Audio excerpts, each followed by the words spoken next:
Olá pessoal, bem-vindos a mais uma EBD Online, eu sou o Rafael e no último vídeo nós conversamos um pouquinho sobre a confiabilidade das escrituras do Antigo Testamento e hoje eu queria continuar um pouquinho nesse assunto, mas tratar agora do Novo Testamento.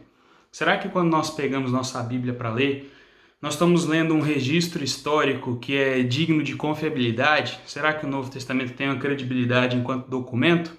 E eu acho que é muito possível nós, como cristãos, como reformados, estarmos seguros de que nós podemos confiar na Bíblia, de que o que está escrito na Bíblia realmente é uma verdade histórica. Bom, para a gente saber se o que está escrito lá é verdade, a gente tem que responder três perguntinhas. Primeiro, as cópias que nós temos hoje do Novo Testamento, elas são cópias precisas daquilo que foi escrito no primeiro século? Nós podemos responder essa pergunta apelando para duas disciplinas, certo? Que é a manuscritologia e a bibliografia.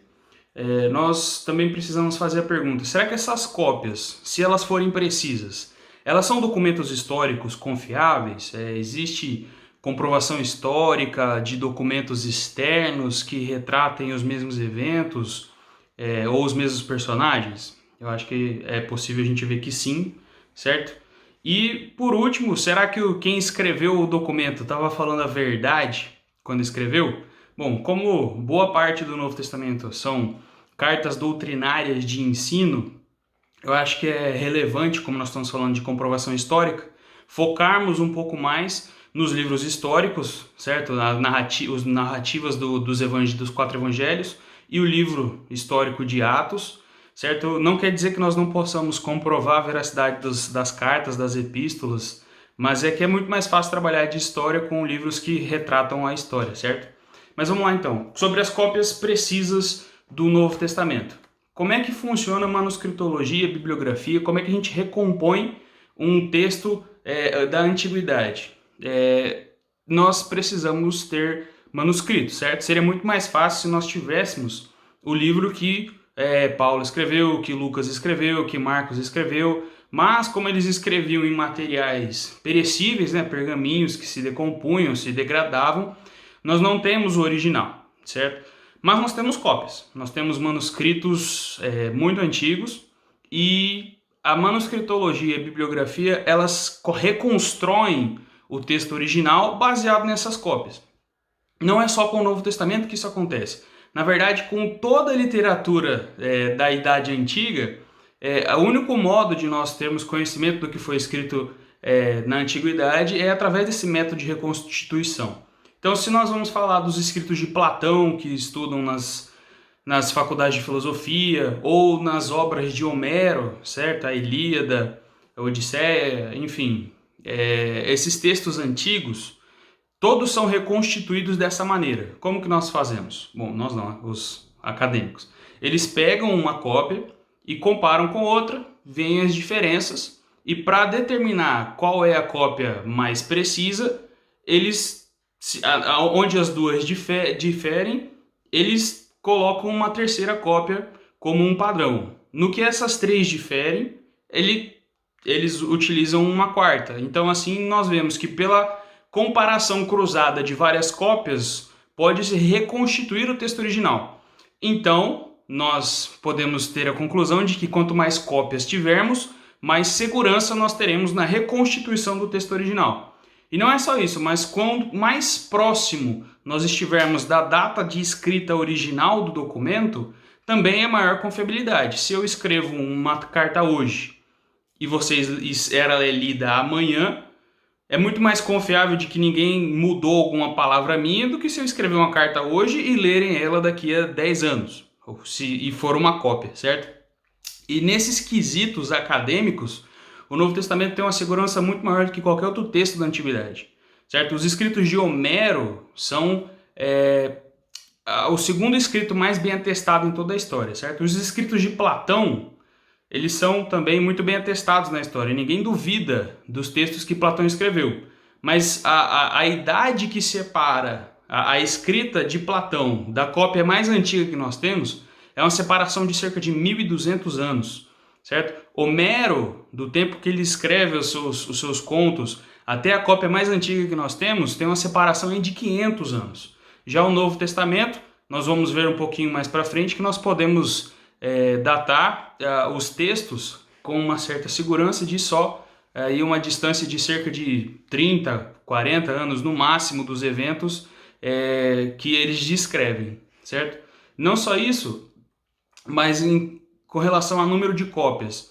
Qualquer livro de Platão, escrito por Platão, que seja lido em uma universidade hoje, é decorrente de uma de 7 cópias de manuscritos originais que foram encontrados, certo? Homero, todos os escritos de Homero são decorrentes de uma das 643 cópias originais que foram encontradas. A reconstituição do texto original é feita baseada em 643 cópias.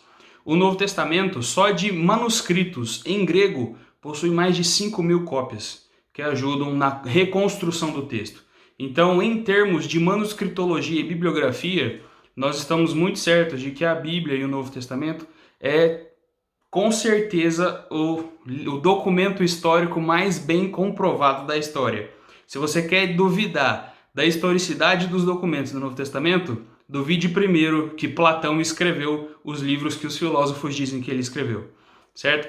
Mas não é só as cópias que nós podemos ter certeza que são precisas. Nós podemos ter plena convicção de que são documentos historicamente confiáveis. Eles são documentos históricos. Por quê? Porque nós vemos que é um testemunho antigo de pessoas que arrogavam ser testemunhas oculares, certo? Os depoimentos que eles prestam da morte de Cristo, o testemunho do túmulo vazio, as evidências são corroboradas por testemunhas independentes, por oponentes dos apóstolos e dos cristãos, certo? Nós vamos ver que, por exemplo, para atestar a antiguidade do texto, nós podemos pensar no livro de Atos.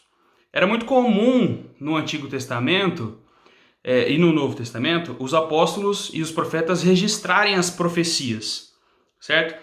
E no Novo Testamento, principalmente o Evangelho de Mateus, ele foca muito em registrar o cumprimento das profecias para demonstrar a veracidade do Antigo Testamento e o cumprimento dele no Novo Testamento. E nós vemos que Jesus prevê nos Evangelhos a destruição do Templo de Jerusalém. Mas nenhum dos eventos históricos retratados no Novo Testamento diz ou registra a destruição do templo.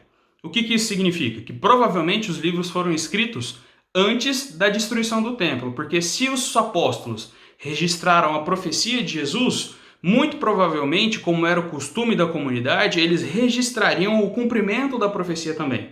Se o cumprimento da profecia não foi registrado, é porque provavelmente ela não aconteceu. Na realidade, nós podemos datar que os escritos dos registros históricos são muito próximos dos acontecimentos históricos. Nós sabemos que Paulo e Pedro morreram entre os anos ali de 65 e 67 depois de Cristo, em decorrência de uma perseguição iniciada por Nero em 64. Então todas as suas epístolas têm que ser necessariamente anteriores a essa data, certo? Visto que eles escreveram as epístolas. Mas não só isso. Nós sabemos que Tiago foi decapitado também no ano de 62. Isso por testemunhos dos pais da igreja que escreveram logo no final do primeiro século. E nós vemos que o livro de Atos, ele registra a morte de Estevão, que era um líder teoricamente secundário da igreja. Ele era um diácono, um dos líderes, uma pessoa importante, mas não era da importância ou do calibre social de um apóstolo. E nós vemos que o livro de Atos registra o martírio de Estevão como sendo um evento de grande importância. Mas o livro de Atos termina a sua narrativa no capítulo 28 com tanto Pedro, quanto Paulo, quanto Tiago ainda vivos. O livro de Atos não registra a morte nem dos apóstolos, nem do principal líder da igreja de Jerusalém. O que leva à conclusão de que provavelmente essas pessoas ainda estavam vivas quando o livro de Atos foi completado. Ou seja, se Tiago morreu em 62 e o livro de Atos foi concluído enquanto Tiago ainda estava vivo, o livro de Atos muito provavelmente foi concluído antes de 62 depois de Cristo. E na verdade, quando a gente fala isso, a gente tem que lembrar que Jesus morreu próximo ao ano 30. Então, assim, 32 anos depois que Jesus morreu, nós já temos o livro de Atos pronto, escrito, certo? E no próprio livro de Atos, Lucas afirma que aquele é o segundo volume. Então, se o livro de Atos já estava escrito, o próprio Evangelho de Lucas já estava escrito. E os acadêmicos concordam que Lucas utilizou o Evangelho de Marcos como fonte primária de pesquisa histórica. Então, se Atos estava escrito em 62, então muito antes disso, Lucas estava escrito. E se Lucas estava escrito e utilizou Marcos como fonte, então muito antes disso ainda, o Evangelho de Marcos estava escrito. Então nós vemos que o registro das histórias e dos eventos históricos ali próximos do ano 30 depois de Cristo, não demoraram nem 3 décadas para serem compilados em livros de conhecimento da comunidade cristã logo no primeiro século, certo? Então a gente pode comprovar que além de termos cópias precisas dos documentos que os apóstolos escreveram, cópias fiéis e fidedignas, nós podemos saber que são registros históricos e são confiáveis, certo? Lucas é um ótimo historiador, tendo plena convicção de que seus escritos eles seriam testados. Ele registra no começo dos primeiros 3 capítulos, em Lucas 1, versículo 5, Lucas 2, nos versículos 1 e 2, e Lucas 3, nos versículos 1 e 2, ele cita várias figuras históricas. Ele cita o ano do reinado de Tibério César, ele cita o censo que foi levantado entre os judeus, ele cita Pôncio Pilatos, ele cita as autoridades judaicas, Anás e Caifás, figuras históricas que, se fosse um dado equivocado, alguém do primeiro século que estivesse lendo aquilo saberia instantaneamente que era uma mentira, certo? Então ele fez isso justamente para que as pessoas pudessem detalhar em qual momento histórico aconteceu os fatos históricos que ele procurava narrar. Então, como nós podemos ter certeza que o Novo Testamento ele é um documento preciso, nós sabemos exatamente o que estava escrito, o que os apóstolos escreveram, como nós sabemos que é um documento historicamente confiável, que retrata uma história real, nós precisamos só responder: quem escreveu ele falou a verdade ou mentiu? Na verdade, nós não temos muitas opções, certo? Ou eles falam a verdade ou eles mentem. E aí nós precisamos fazer um pouco de exercício um pouco mais psicológico, um pouco mais subjetivo. Nós precisamos pensar: o que os apóstolos ganharam com a mensagem que eles espalhavam? Como foi que eles contaram a história do Novo Testamento?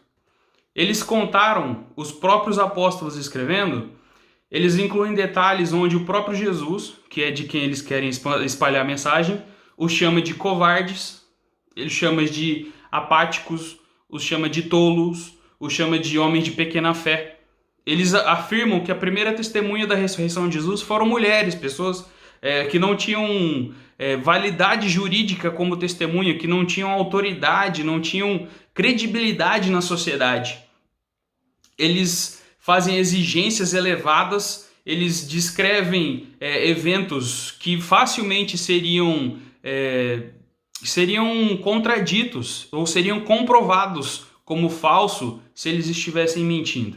E tudo que eles conseguiram ganhar com isso foi martírio, foi perseguição. É muito difícil você imaginar uma pessoa que tenha convicção firme o suficiente para morrer por aquilo que acredita ser verdade. Mas é praticamente impossível você encontrar alguém que daria a própria vida para defender alguma coisa que tem convicção de que é uma mentira que ele mesmo inventou. Então, assim, o martírio dos apóstolos talvez seja a principal comprovação de que o que eles escreveram é verdade. E nós podemos confiar no conteúdo histórico dos evangelhos. O conteúdo histórico que é comprovado por historiadores romanos, como Tácito, ou historiadores judeus, como Flávio Josefo. Nós podemos confiar de que o conteúdo da morte por crucificação de Cristo é realidade. E não só isso, nós podemos ter convicção de que a tumba vazia, o aparecimento de Cristo, a perseguição dos apóstolos e o convertimento de inimigos do evangelho, como por exemplo o próprio Paulo era, são evidências de que a melhor e única explicação plausível o suficiente para explicar toda essa história real é a ressurreição de Jesus. Então nós podemos ter certeza que o Novo Testamento é a verdade de Deus para nós. A verdade do Deus que nos amou a ponto de encarnar, morrer pelos nossos pecados e ressuscitar para a nossa justificação. Beleza? Um grande abraço, até a próxima.